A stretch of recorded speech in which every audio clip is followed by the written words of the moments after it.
Abbot Howard Hoffman, November 30, 1936, April 12, 1989, better known as Abbie Hoffman, was an American political and social activist who co-founded the Youth International Party, Yippies.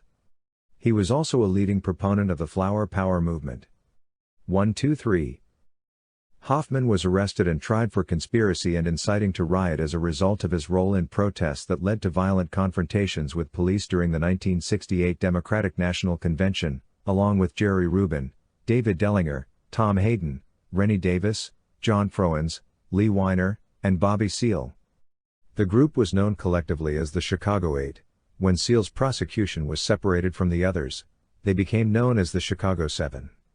While the defendants were initially convicted of intent to incite a riot, the verdicts were overturned on appeal. Hoffman continued his activism into the 1970s, and remains an icon of the anti-war movement and the counterculture era. 4-5. He died of a phenobarbital overdose in 1989 at age 52. Hoffman was born November 30, 1936, in Worcester, Massachusetts, to Florence, Schanberg, and John Hoffman. Hoffman was raised in a middle-class Jewish household and had two younger siblings.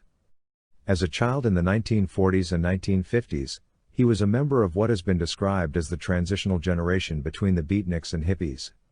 He described his childhood as idyllic and the 1940s as a great time to grow up in.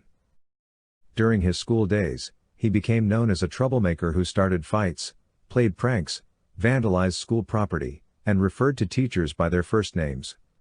In his second year, Hoffman was expelled from Classical High School, a now closed public high school in Worcester. 6. As an atheist. 7.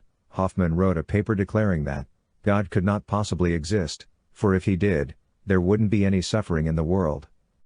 The irate teacher ripped up the paper and called him a communist punk. Hoffman jumped on the teacher and started fighting him until he was restrained and removed from the school. 8. On June 3, 1954, 17-year-old Hoffman was arrested for the first time, for driving without a license. After his expulsion, he attended Worcester Academy, graduating in 1955. Hoffman engaged in many behaviors typical of rebellious teenagers in the 1950s, such as riding motorcycles, wearing leather jackets, and sporting a ducktail haircut. Upon graduating, he enrolled in Brandeis University, where he studied under professors such as noted psychologist Abraham Maslow, often considered the father of humanistic psychology. 9. He was also a student of Marxist theorist Herbert Marcuse, who Hoffman said had a profound effect on his political outlook. Hoffman would later cite Marcuse's influence during his activism and his theories on revolution. He was on the Brandeis tennis team, which was coached by journalist Bud Collins. 10. Hoffman graduated with a BA in psychology in 1959. That fall, he enrolled at the University of California, Berkeley, where he completed coursework toward a master's degree in psychology.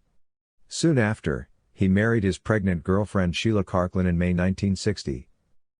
Before his days as a leading member of the Yippie movement, Hoffman was involved with the Student Nonviolent Coordinating Committee, SNCC, and organized Liberty House, which sold items to support the civil rights movement in the southern United States.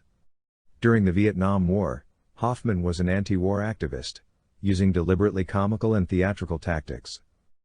In late 1966, Hoffman met with a radical community action group called the Diggers 11, and studied their ideology.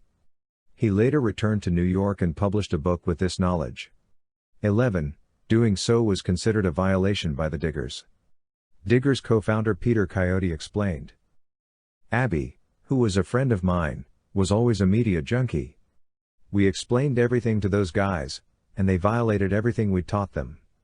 Abbie went back, and the first thing he did was publish a book, with his picture on it, that blew the hustle of every poor person on the Lower East Side by describing every free scam then current in New York, which were then sucked dry by disaffected kids from Scarsdale. 12.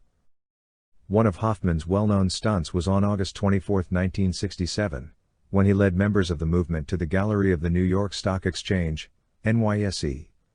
The protesters threw fistfuls of real and fake dollar bills down to the traders below, some of whom booed, while others began to scramble frantically to grab the money as fast as they could.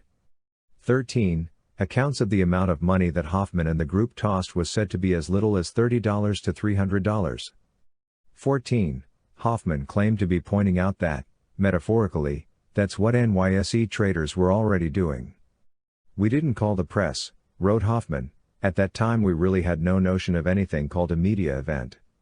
Yet the press was quick to react, and by evening the event was reported around the world." After that incident, the stock exchange spent $20,000, approximately equivalent to $156,000 in 2020, to enclose the gallery with bulletproof glass. 15. In October 1967, David Dellinger of the National Mobilization Committee to End the War in Vietnam asked Jerry Rubin to help mobilize and direct a march on the Pentagon. 16. The protesters gathered at the Lincoln Memorial as Dellinger and Dr. Benjamin Spock gave speeches to the mass of people. 17. From there, the group marched towards the Pentagon. As the protesters neared the Pentagon, they were met by soldiers of the 82nd Airborne Division 17, who formed a human barricade blocking the Pentagon steps. 16. Not to be dissuaded, Hoffman vowed to levitate the Pentagon. 17. Claiming he would attempt to use psychic energy to levitate the Pentagon until it would turn orange and begin to vibrate, at which time the war in Vietnam would end.